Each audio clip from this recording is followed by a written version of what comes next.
अस्सलाम वालेकुम my dear students. आज हम सोलर सिस्टम के बारे में पढ़ेंगे। We are going to study about solar system. It is science for class 6 and I am doctor Mohammad Naseer Kiani and this channel is Taleem Manzil YouTube channel. Welcome to my class. Hey, welcome. So, have you ever tried to, just name all the planets in our solar system in order? It's actually way harder than it sounds. Well, today we're going to dive into a super simple and pretty clever memory trick that's going to make you a solar system expert in like the next few minutes. So, yeah, how do you keep them all straight? It's a classic problem, right? You've got these 8 names, and they have to be in the exact order from the sun, which can be a total headache. But don't worry, we're about to solve that for good. Okay, first things first, let's just quickly set the scene. I mean, before we can even start naming the planets, we need to know exactly what neighborhood we're talking about. So, what is the solar system really? Well, to put it simply, it's basically everything that's gravitationally stuck to the sun. We're talking planets, sure, but also moons, asteroids, comets, the whole shebang, all of it just revolving around that one central star. And that star, of course, is the sun. It is the big boss, the anchor holding absolutely everything together. All the action, everything that happens in our solar system is happening around this one massive star. It's truly the heart of the whole operation. All right, and now for the main event. Let's meet the cast of characters in this cosmic play, the planets themselves. And yeah, this is where things can start to get a little tricky to remember. That's the magic number, 8 planets. And the real challenge, isn't just knowing their names, but remembering all 8 of them in the correct order, starting from the sun and moving out. So, what's the secret? How do you do it? Well, it's not about just repeating them over and over. Nope. It's about a single, really clever sentence that pretty much does all the heavy lifting for you. This is one of those fantastic little memory tricks, a mnemonic they call it, that once you hear it, I promise you are probably never going to forget it. It's simple, it's a little bit silly, but it is incredibly effective. And here it is. My very educated mother just served us noodles. Huh, it's a classic for a reason, right? It sounds so simple, but believe me, each one of those words is a clue that unlocks the name and the order of a planet. So let's break it down. Okay, so how does this silly sentence about noodles help us with astronomy? Well, it is all about the first letter of each word. We're going to decode this whole thing one planet at a time, starting from the one closest to the sun and working our way out. All right, let's start with my. The first letter, M, stands for Mercury. That's the tiny, scorching hot planet that's closest to the sun. One down. Next up is Very, and that V is for Venus, our cloudy, super hot neighbor, second in line. Easy enough. Then we have the word educated, and that gives us an E for our home, the third rock from the sun, our very own planet Earth. And Mother gives us our second M, which stands for the famous red planet, Mars. So there you go, those first 4, Mercury, Venus, Earth, and Mars. Those are all the rocky inner planets. Now we're moving out to the real giants of the solar system. Just gives us a J for Jupiter, which is the biggest planet in the entire system, by far. Following that, we have Served, which gives us an S for the one with the rings, the iconic planet, Saturn. The word us points us to our 7th planet, starting with U, and that would be the tilted ice giant, Uranus. And finally, what did Mom serve us? Noodles. The N stands for the very last and the windiest planet, Neptune. And just like that, you've got all 8 in perfect order. So that's the whole trick right there. It's just a simple 3-step process. All you gotta do is remember the sentence, take the first letter of each of those words, and then match that letter to a planet. That's it. And this is the final result. Thanks to that one sentence about noodles, you now have the correct lineup every single time. Mercury, Venus, Earth, Mars, Jupiter, Saturn, Uranus, and Neptune. A really simple tool for a pretty big topic.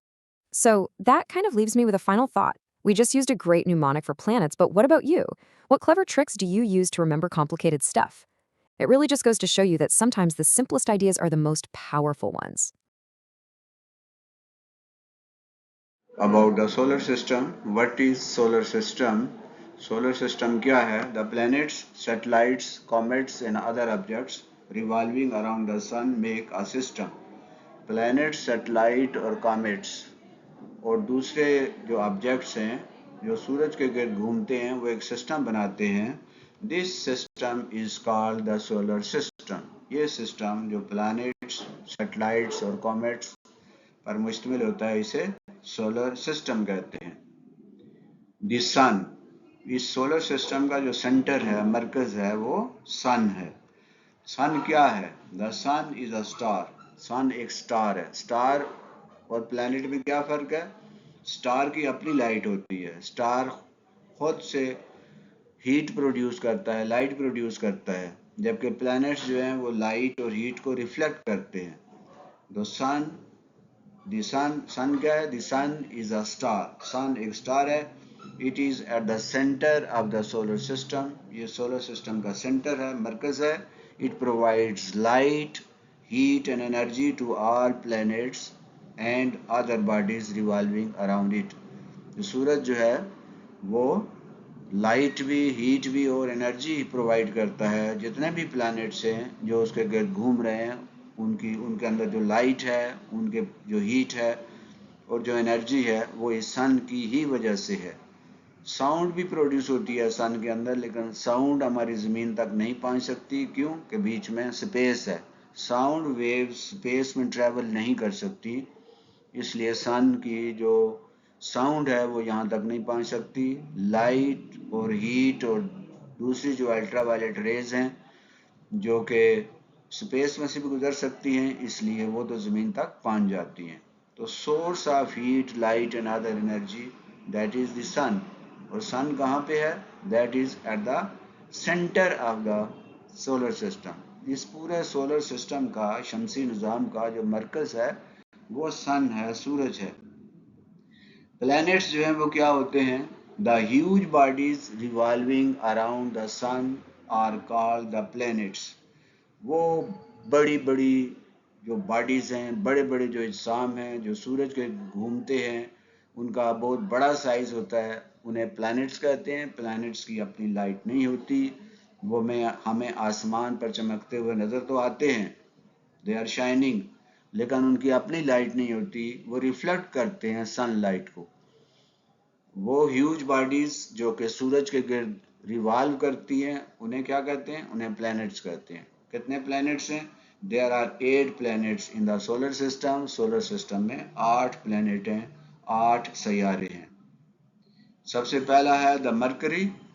It is closest planet to the sun. ये सूरज के सबसे करीब planet है. It is very hot. ये बहुत गर्म है.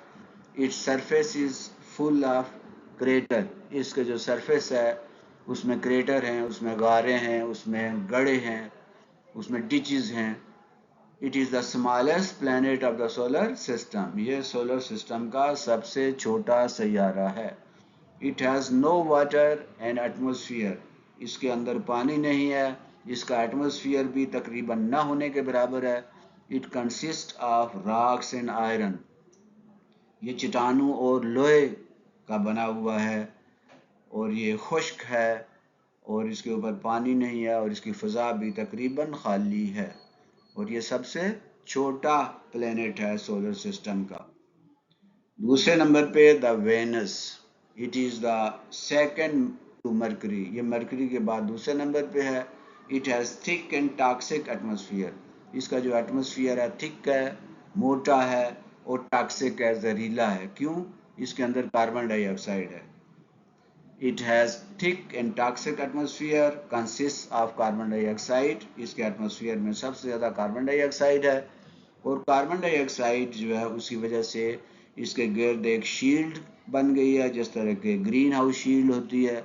ये शीट जो है वो हीट को, लाइट जो है उसको अंदर तो आने देती है लेकिन हीट को बाहर नहीं जाने देती, जिसकी वजह से ये सबसे ज़्यादा गर्म है. हालांकि ये मरकरी से दूर है. सूरज यानी मरकरी करीब है और वेनस उसके मुकाबले में दूर है, लेकिन ये सबसे ज़्यादा गर्म है. It is the hottest planet. इस कार्बन डाइऑक्साइड की इस शील्ड की वजह से it is the hottest planet of the solar system. तो सबसे ज़्यादा गर्म जो प्लैनेट है वो वेनस है. तीसरे नंबर पे हमारा अपना ग्रह है the earth. It is at the third number, ये तीसरे नंबर पे है। अगर सूरज की तरफ से हम शुमार करें तो पहले नंबर पे मरकरी है, दूसरे नंबर पे वेनस है और तीसरे नंबर पे हमारी ज़मीन है, अर्थ है। It is our home, it is the only planet that carries life on it. ये एक सयारा, वाहिद सयारा है जिसके ऊपर ज़िंदगी है, जिसके ऊपर लाइफ है। इट्स एटमोसफियर हैज़ एयर, इसके एटमोसफियर में हवा है एंड वाटर और पानी है। Its temperature is suitable for life, इसका जो टेम्परेचर है वो ज़िंदगी के लिए बहुत मुनासिब है, इसीलिए इसके ऊपर ज़िंदगी है। Its surface is composed of rocks, इसकी जो सरफेस है उसमें रॉक्स हैं, चट्टानें हैं, एयर है हवा, वाटर पानी है और लैंड है। Its surface is composed of rocks, air, water and land. Earth moves with the speed of 109,000 kilometre per hours round the sun. सूरज के गिर्द ये 109,000 किलोमीटर फी घंटा की रफ्तार से मूव कर रही है, यानी 1 लाख से भी ज़्यादा किलोमीटर जो है पर हावर्स में, कि जिन्हें आप देखें कितनी ज़्यादा इसकी स्पीड है, कितनी ज़्यादा स्पीड से ये मूव कर रही है, बहुत ही ज़्यादा स्पीड है, 1 लाख से भी ज़्यादा। और ये एक साल में यानी 365.25 डेज में एक चक्कर सूरज के गर्द मुकम्मल करती है, इतनी बड़ी स्पीड के साथ। चौथे नंबर पे जो प्लेनेट है that is Mars. It is the fourth position, it is at the fourth position. It is very cold, ये बहुत ठंडा है, डस्टी और बहुत इसके अंदर मट्टी है, डस्टी है, डस्ट है इसकी जो एटमोसफियर है उसमें। It has frozen water and dusty atmosphere, इसका जो एटमोसफियर है इसमें जो बहुत ज़्यादा डस्टी है और इसके अंदर पानी मौजूद है, लेकिन पानी जो है वो किस हालत में है, सॉलिड फार्म में है, लिक्विड फार्म में नहीं है। It is also called the red planet, इसको रेड प्लैनेट भी कहते हैं क्योंकि इसकी फ़िज़ा में आयरन के जो पार्टिकल्स हैं बहुत ज़्यादा हैं, जिसकी वजह से इसकी जो एटमॉस्फेयर है वो रेड हमें नज़र आती है, तो इसे रेड प्लैनेट भी कहते हैं, सुर्ख सैयारा। नंबर 5 पे है Jupiter. It is at the fifth position, ये पाँचवीं पोजीशन पे है, पाँचवें नंबर पे है। It is the largest planet of the solar system, ये सोलर सिस्टम का सबसे बड़ा प्लैनेट है। It's atmosphere contains hydrogen and helium gases, इसके एटमॉस्फेयर में हाइड्रोजन गैस है और हीलियम गैस है। इट्स एटमॉस्फेयर इज स्टार्मी, इसका जो एटमॉस्फेयर है, इसकी जो फ़िज़ा है वो स्टार्मी है, उसमें तूफ़ान आंधियाँ चलती रहती हैं। नंबर 6 पे जो प्लेनेट है that is Saturn. It is at the sixth position. It is the jewel of the solar system, ये मोती की तरह का है सोलर सिस्टम में, हमारे निज़ाम शमसी में एक मोती की तरह नज़र आता है। It has icy rings around it, इसके गर्द बर्फ़ की रिंग्स हैं, और ये बर्फ़ की रिंग्स किस वजह से हैं, क्योंकि बर्फ़ के आइस के बहुत बड़े बड़े गोले बाल्स इसके गर्द घूम रहे हैं, जिसकी वजह से ये रिंग्स इसके नज़र आ रहे हैं। The rings are made up of balls of ice, बाल जो हैं, आइस के बाल जो हैं उन पर ये मुश्तमिल होता है, इसके जो रिंग्स हैं। नंबर 7 पे है द यूरेनस। यूरेनस जो है ये 7वीं पोजीशन पे है। It is at the 7th position. It is icy and very cold, ये आइसी है, ठंडा है और बहुत यानी बहुत ही ज़्यादा इसका जो टेम्परेचर है वो लो है। It has a ring system around it, इसके गिर्द एक रिंग सिस्टम है। The colour of Uranus is bluish due to the presence of methane gas in its atmosphere, इसका जो कलर है वो ब्लूइश है, हल्का नीला है। उसकी वजह क्या है कि इसके एटमॉस्फेयर में मीथेन गैस है, ये जो नेचुरल गैस जिसे हम कहते हैं, जो हम जलाते हैं, ये इसके एटमॉस्फेयर में बहुत ज़्यादा है। इसकी वजह से ये जो सैयारा है ये हल्के नीले रंग का नज़र आता है। नंबर 8 पे है नेपच्यून, ये आखिरी सैयारा है। It is at the 8th position. It is the windiest and the coolest planet of the solar system, ये सबसे ज़्यादा विंडी है, यानी इसके अंदर हवा बहुत ज़्यादा चलती है, और ये सबसे ज़्यादा ठंडा जो है वो सैयारा है, चूँकि सूरज से बहुत ही ज़्यादा दूर है। It's atmosphere is consist of its atmosphere consist of hydrogen, helium and methane, इसका जो एटमॉस्फेयर है उसमें हाइड्रोजन गैस है, हीलियम गैस है और मीथेन गैस है। इट इज़ ब्लू कलर्ड, ये नीले रंग का है। और नीले रंग की वजह क्या है? Its blue colour is due to the presence of methane gas in its atmosphere. इसकी मीथेन गैस चूँकि इसकी फ़िज़ा में बहुत ज़्यादा है, जिसकी वजह से इसका कलर हमें ब्लू नज़र आता है। तो ये थे एट सयारे, 8 प्लैनेट्स। इनके नाम याद रखने के लिए हम एक सेंटेंस हमने क्रिएट किया है, और वो है माई very educated mother just served us nuts. अब मेरी बहुत ज़्यादा तालीम याफ्ता वालदा ने, माँ ने हमें नट्स जो हैं अभी अभी हमें दिए हैं, क्योंकि नट्स जो है वह सेहत के लिए बहुत अच्छे होते हैं। और एक एजुकेटेड मदर, एक पढ़ी लिखी माँ ही अपने बच्चों को नट्स देती है, बाज़ारी चीज़ें खाने के लिए वो नहीं देती। और जो वालदेन जो है अपने बच्चों को उठा के जो है वो कुछ पैसे दे देते हैं, नोट दे देते हैं 100, 50, 500, कि जाओ भाई अपनी मर्ज़ी की चीज़ें ले लो। तो वो अपनी मर्ज़ी की चीज़ें उल्टी सीधी खाते हैं। कोई क्या कुछ होता है जो कि सेहत के लिए, उनकी सेहत को बर्बाद करता है, उनके स्टमक में कैंसर और अल्सर पैदा करता है। तो एजुकेटेड मदर ही अपने बच्चों की सेहत का ख्याल रखती है। उन्हें उल्टी सीधी चीज़ें खाने के बजाय देने के लिए, या पैसे देने के बजाय उनको नट्स खिलाती हैं। अखरोट हो गया, बादाम हो गया, पिस्ता हो गया, और इस तरह के नट्स। तो my very educated mother just serve us nuts. तो ये असल में निज़ाम शमसी के सोलर सिस्टम के सैयारों के नाम हैं। जैसे मार्स है, मरकरी है, तो मरकरी का एम, एम से माई है और एम से मरकरी है। उसके बाद वरी, वरी वी से वरी और वी से Venus. Educated, E for educated और ई फॉर अर्थ।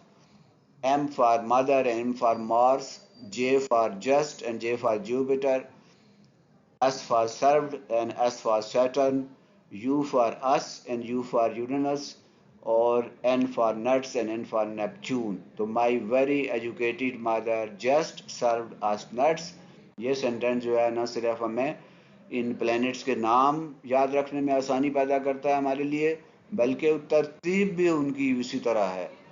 यानी माई very educated mother just served us nuts, ये तरतीब जो है भी हमें ये सेंटेंस बताता है। तो इस सेंटेंस को याद रखकर हम प्लैनेट्स के नाम जो हैं वो याद रख सकते हैं, 8 प्लैनेट्स के नाम। उसके बाद कुछ प्लैनेट्स ऐसे हैं जो नेपच्यून से भी बाहर हैं, उससे भी दूर हैं, और इन्हें हम डार्क प्लैनेट्स कहते हैं। There are some other huge bodies moving around the sun like planets. ये सूरज के गिर्द कुछ बड़ी बड़ी बॉडीज़ हैं जो सूरज के गिर्द घूमती हैं, प्लैनेट्स की तरह ही। These bodies are called dwarf planets. ये बॉडीज़ जो हैं उन्हें ड्वार्फ प्लैनेट्स कहते हैं। दे आर लाइक प्लैनेट्स, वो प्लैनेट की तरह हैं, but their size do not qualify for being planets. लेकिन उनका साइज़ इतना छोटा है कि हम उनको प्लैनेट में शुमार नहीं करते। जैसे प्लूटो है, एरिस है, ह्यूमिस है, और इसी तरह मेकबेक है। ये सारे क्या हैं? They are all dark planets.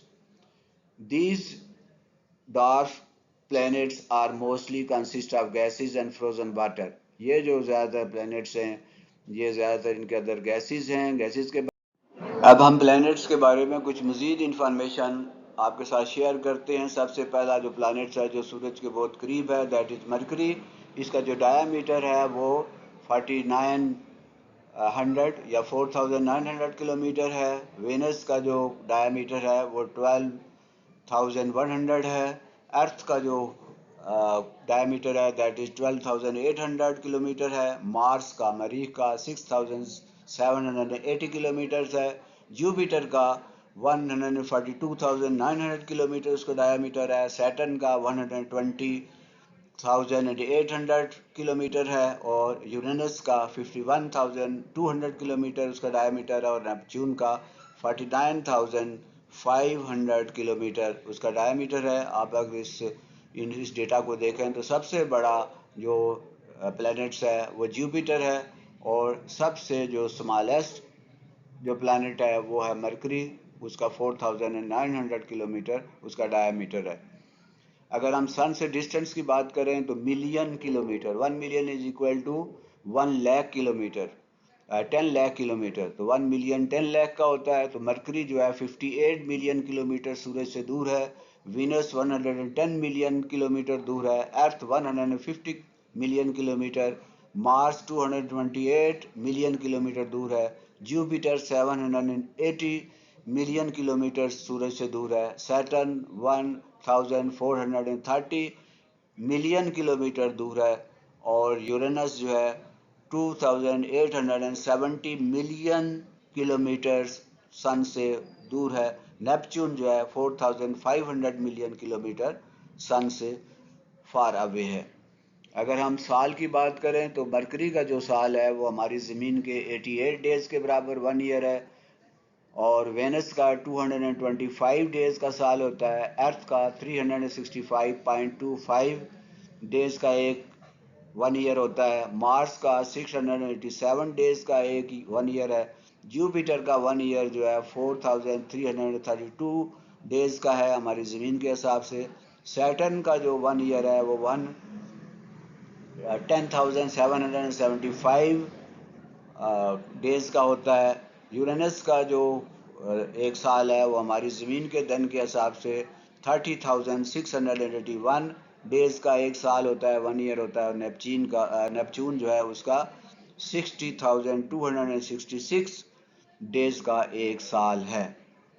एक दिन की अगर हम बात करें तो मरकरी का जो दिन है, जो दिन तो कब बनता है, दिन कैसे बनता है, जब कोई प्लेनेट अपने जो एक्सिस है उसके गिर्द घूमता है, तो जब स्लो घूमेगा जो प्लेनेट तो उसका दिन छोटा होगा, उसका दिन बड़ा होगा, और अगर कोई चीज़ जो है वो प्लेनेट ज़्यादा तेज़ी से वो घूमती है तो उसका जो डे है वो कम अरसे का होगा।